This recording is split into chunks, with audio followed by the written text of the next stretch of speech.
Alloh subhanahu va taolo ba'zi bir odamlardan so'rar ekan qiyomat kunidagi, "Hoy bandam, meni biror marotaba erkalatganmisan? Ey Robbim, sen olamlarning Robbisi bo'lsin. Mulukut dunyo va axiro, dunyo va oxiratning egasi bo'lsin.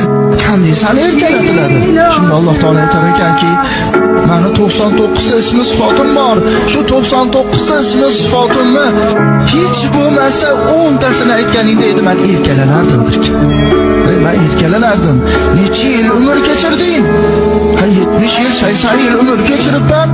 Shu 70 yil, 80 yil umrning ichida biror marotaba meni 99 ta ismimni aytganmisan?